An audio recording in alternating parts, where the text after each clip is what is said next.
नमस्कार, मेरे चैनल में आपका स्वागत है। महाभारत को विश्व का सबसे बड़ा महाकाव्य ग्रंथ कहा जाता है। इसमें लगभग 1 लाख श्लोक हैं। महाभारत को महर्षि वेद व्यास जी ने लिखा था। राज सिंहासन के लिए लड़ा गया यह सबसे बड़ा और भीषण युद्ध था।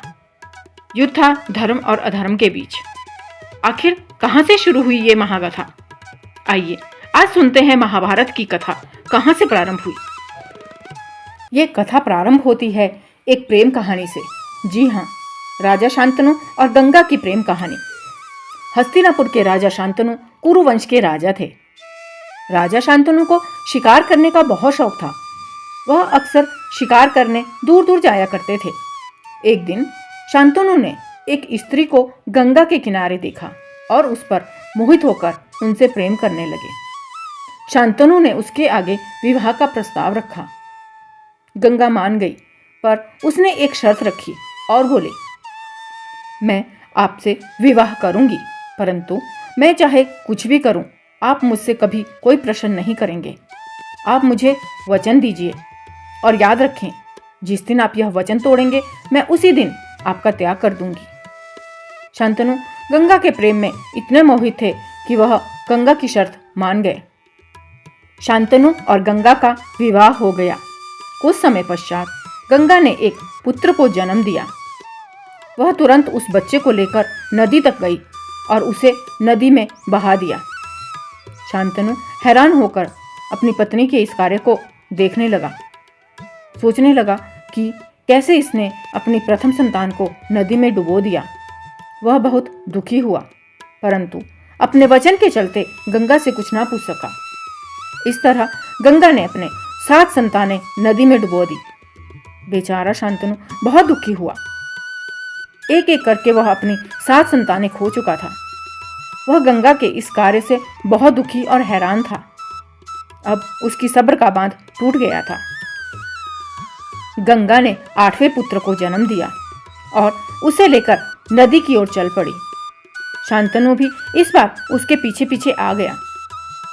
गंगा बच्चे को डुबोने ही वाली थी कि शांतनु ने वह बच्चा छीन लिया और बोले, अब बहुत हो गया, तुम यह अमानवीय कार्य क्यों कर रही हो? गंगा बोली, महाराज, आज आपने अपना वचन तोड़ दिया। अब मुझे जाना होगा, परंतु जाने से पहले मैं आपके प्रश्नों का उत्तर अवश्य दूंगी। गंगा कहने लगी, मैं आपको हम दोनों के पूर्व जन्म की कथा सुनाती हूँ। महाराज, पूर्व जन्म के श्राप के कारण ही हमारा यह जन्म हुआ है। पूर्व जन्म में आप इक्ष्वाकु कुल के महाभीषक नाम के शक्तिशाली राजा थे। अपने पुण्य 1000 अश्वमेध यज्ञ और 100 राजसूय यज्ञ करने के बाद मृत्यु के पश्चात स्वर्गलोक में स्थान प्राप्त किया। एक बार ब्रह्मा जी की सेवा में सभी देवता उपस्थित थे, जिनमें महाभीषक भी थे। वही सभा में गंगा भी थी। अचानक वायु के वेग से गंगा का पल्लू गिर गया। सभी देवताओं ने एकदम अपनी आंखें नीची कर ली, परंतु महाभीषक गंगा से मोहित थे और वह उन्हें देखते ही रहे। गंगा भी महाभीषक की ओर आकर्षित होकर उन्हें देखती रही। यह देखकर ब्रह्मा जी क्रोधित हो गए और उन दोनों को श्राप दे दिया कि दोनों पृथ्वी लोक में जाकर मानव रूप में जन्म लेना पड़ेगा और वहीं पर दोनों का मिलन होगा और उसके पश्चात गंगा उससे विलक हो जाएगी।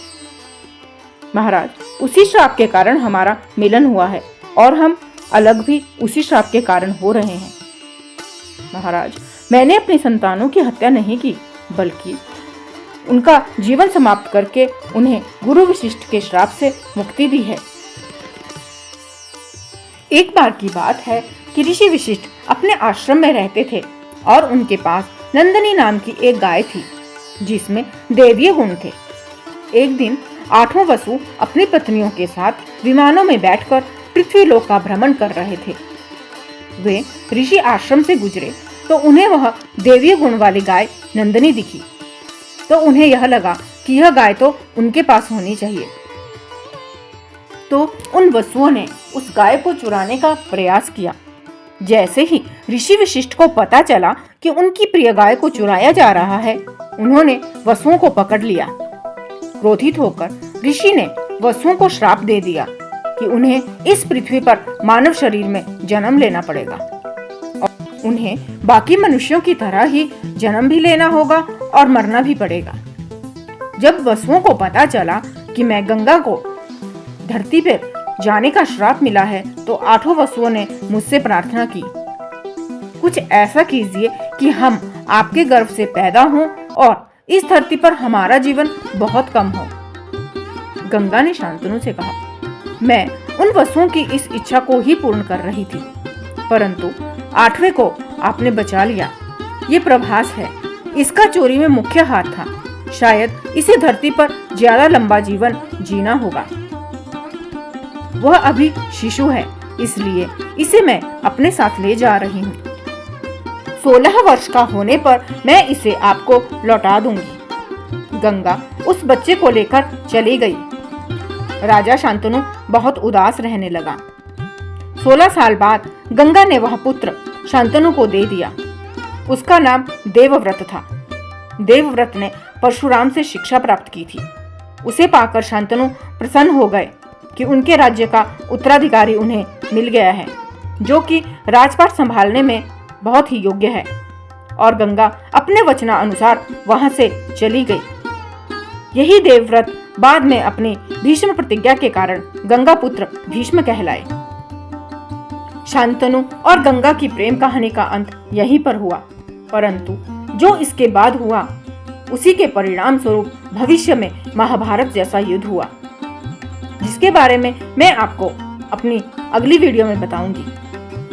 तो साथियों, कैसी लगी आपको मेरी ये वीडियो कमेंट बॉक्स में अवश्य बताइएगा और ऐसी ही रोचक कथाओं और जानकारियों के लिए लाइक कीजिए, शेयर कीजिए और सब्सक्राइब कीजिए मेरा चैनल। धन्यवाद। Thank you. राधे राधे।